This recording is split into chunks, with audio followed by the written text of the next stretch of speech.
के साथ star campaigner की भूमिका कर्नाटक के अंदर निभाएंगे और उन्होंने वो कर्नाटक असेंबली में भी स्पष्ट कर दिया है। जी, तो अगर जीत कर वापस आएंगे तो बोम्मई जी वापस मुख्यमंत्री बनेंगे? देखिए, वो तो पार्टी तय करेगी।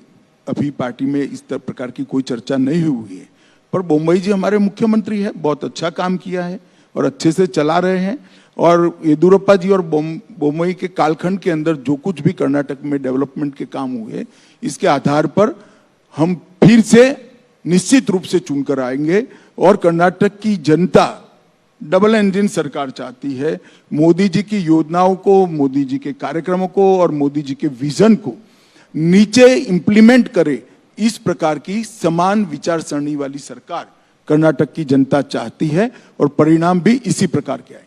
जेडीएस ने करीब 150 लोगों की लिस्ट जारी कर दी है, कांग्रेस ने भी करीब 125 कैंडिडेट घोषित कर दिए हैं। आप लोगों ने अभी तक कोई लिस्ट जारी नहीं की, तो कहीं ना कहीं कोई चौंकाने वाली कोई नहीं, चौंकाने वाला कुछ नहीं होता। हमारे यहाँ एक पद्धति तय है, जिले को सुनते हैं, फिर प्रदेश में इस पर चर्चा होता है, फिर यहाँ पर आता है और केंद्रीय पार्लियामेंट्री बोर्ड निर्णय करता है। वहां परिवारों को सुनना है, 5 परिवार इकट्ठा बैठ जाते, और जेडीएस में तो 5 भी नहीं बैठना, एक ही परिवार बैठ जाए तो सारे फैसले हो जाते देवगौड़ा जी का। और यहाँ 3-4 परिवार बैठ जाए तो फैसला, तो उनके लिए बड़ा सरल है। हमारे यहाँ लाखों कार्यकर्ताओं से चरणबद्ध चर्चा करनी होती है तो थोड़ी देर लगती है भैया, हम थोड़े स्लो भी है।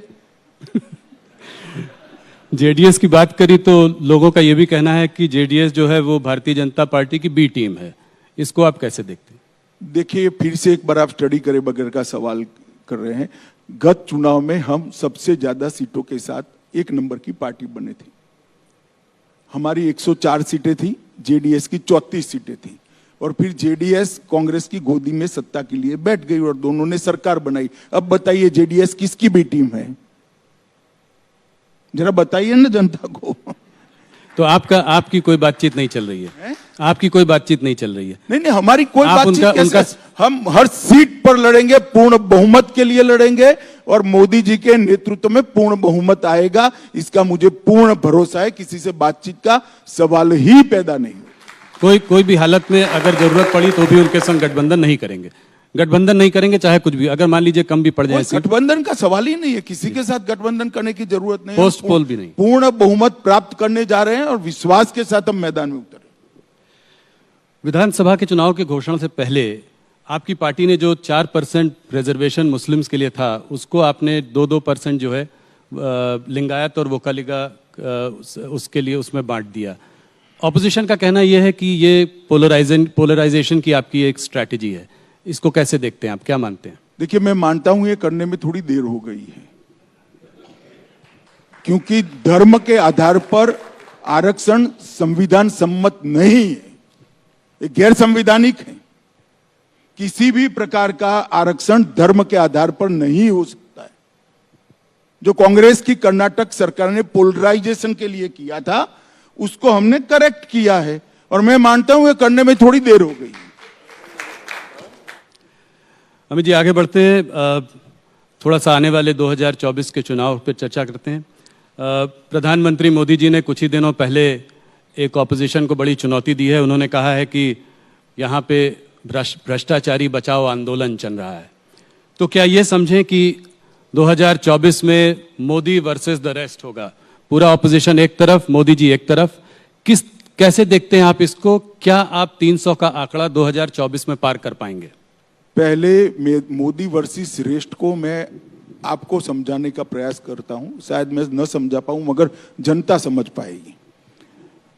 अब मैं 3 पार्टियों के नाम बोलता हूं, श्रीमान चंद्रशेखर राव, ममता बनर्जी की पार्टी तृणमूल कांग्रेस, समाजवादी पार्टी और कांग्रेस। ये चारों पार्टियां अगर मोदी वर्सेस रेस्ट के फॉर्मूला के साथ आती है तो चंद्रशेखर राव जी की एक सभा अगर यूपी में रखते हैं तो क्या फर्क पड़ जाएगा यूपी में,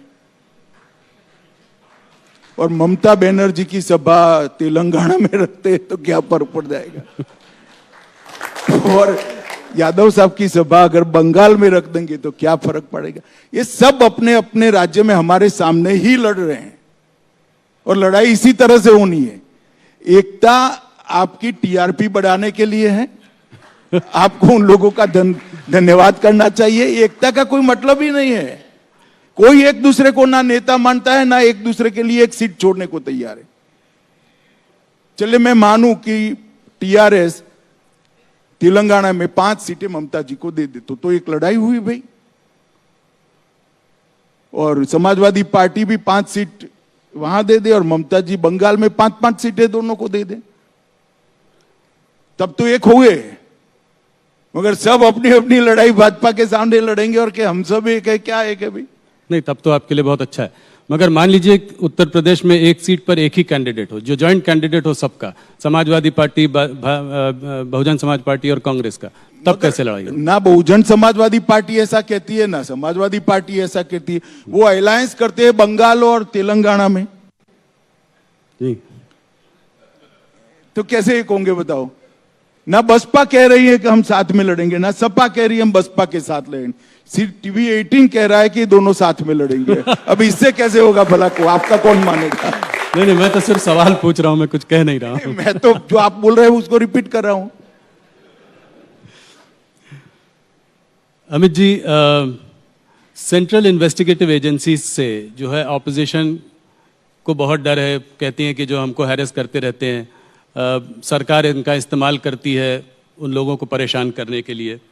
आज अगर आप देखें तो सत्येंद्र जैन, मनीष सिसोदिया जेल में हैं, चाहे वो कविता हो, केसीआर जी की बेटी हो कविता हो, हेमंत सोरेन हो, सब लोग या तो ईडी के घेरे में हैं या सीबीआई के घेरे में हैं। तो भूपेश बघेल जी के भी ज़्यादातर लोगों पर रेड्स पड़ती रहती हैं। तो ऑपोजिशन का कहना ये है कि क्या ईडी और सीबीआई के दफ्तर भारतीय जनता पार्टी के स्टेट्स में बंद हो चुके हैं? जरा भी ऐसा नहीं है। 2014 और 2019 दोनों चुनाव में भारतीय जनता पार्टी की सरकार ने देश को वादा किया था कि हम करप्शन के खिलाफ लड़ेंगे, और हमारी ये लड़ाई करप्शन के खिलाफ है। कल ही मोदी जी ने कुछ आंकड़े दिए थे, मैं इसको रिपीट करना चाहूंगा। 2004 से 2014 में ईडी, यही कानून था, कोई कानून हमने बदला नहीं है, यही कानून था। ईडी जो पीएमएल के कानून के तहत 5,000 करोड़ की संपत्ति कुर्क की थी, और मोदी जी के शासन के अंदर हमने 1,10,000 करोड़ की संपत्ति कुर्क की। उसका 5% भी पॉलिटिशियन का नहीं है, बाबुओं का भी है, भ्रष्ट व्यापारियों का भी है, सबका है, जो देश के कानून को तोड़कर टैक्स दिए बगैर